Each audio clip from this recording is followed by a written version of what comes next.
సంవత్సరాల తరబడి ఎన్ని మందులు వాడినా మీ మోకాల నొప్పులు తగ్గట్లేదా? ప్రాణ పెయిన్ క్లినిక్ లో అత్యాధునిక చికిత్స. గరుడ ప్రసాదం ఇప్పుడు ఎక్కడ చూసినా దీనికోసమే మాటలు. హైదరాబాద్ నగరానికి సమీపంలో ఉండే చిలుకూరు బాలాజీ ఆలయంలో ఇచ్చే గరుడ ప్రసాదం కోసం లక్షలాది మంది తరలి రావడంతో గరుడ ప్రసాదం రహస్యమేంటి, దేనికోసం స్వీకరిస్తారు అన్నది ఇప్పుడు చర్చగా సాగుతోంది.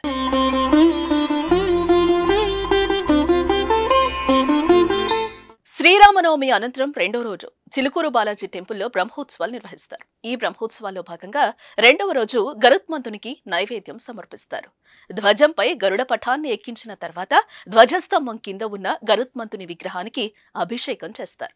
గరుత్మంతుని ఆరాధన అలంకారం తర్వాత ధ్వజారోహణం సమయంలో 4 దిక్కులు ఉన్న గరుత్మంతుల వారికి పొంగలి నైవేద్యం ఇస్తారు. దీన్ని గరుడ పిండం లేక గరుత్మంతుని నైవేద్యం అని పిలుస్తారని పూజారులు చెప్తారు. సంతానం లేని మహిళలకు దీనిని పంపిణీ చేస్తారు. ఈ ప్రసాదం అత్యంత శక్తివంతమైనది అని భక్తులు భావిస్తూ ఉంటారు.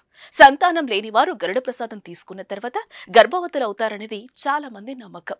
కొన్ని వేల మంది ప్రత్యేక ప్రసాదం స్వీకరించిన వారికి సంతాన భాగ్యం కలిగిందని చెప్తూ ఉంటారు. గరుడ ప్రసాదాన్ని తీసుకున్న కొన్ని వేల మంది ఇప్పుడు ఆలయానికి పిల్లల్ని ఎత్తుకుని వచ్చి గరుడ ప్రసాద ఫలితమని చెప్తున్నారు.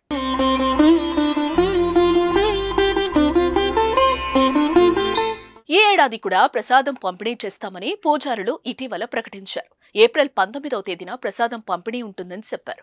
ఈ నేపథ్యంలోనే ఈసారి కూడా ఈ ప్రసాదం కోసం తెల్లవారుజాము నుంచే భక్తులు బాలాజీ ఆలయానికి పోటెత్తారు. ఆలయం వైపు వెళ్లే రహదారులన్నీ వాహనాలతో కిక్కిరిసిపోయాయి. సుమారు 2 లక్షల మంది వరకు ప్రసాదం కోసం వచ్చి ఉంటారని అంచనా వేస్తున్నారు. గుడి దగ్గర మనసు కలిచివేసే దృశ్యాలు కనిపించాయి. ఆలయ సిబ్బంది సరైన ఏర్పాటు చేయకపోవడంతో మహిళలు నరకం చూశారు. వేల మంది మహిళలు అమ్మా అనే పిలుపు కోసం ఎంతలా పరితపిస్తున్నారో అక్కడ దృశ్యాలు చెప్తున్నాయి. ఒకవైపు మండే ఎండ ఉన్నా తీవ్ర అస్వస్థకు గురైన గంటల పాటు కష్టాన్ని దిగమింగుకుని లైన్లోనే నిల్చున్నారు. అయితే కొందరికి ప్రసాదం దొరకగా మరికొందరికి మాత్రం కన్నీళ్లే మిగిలాయి.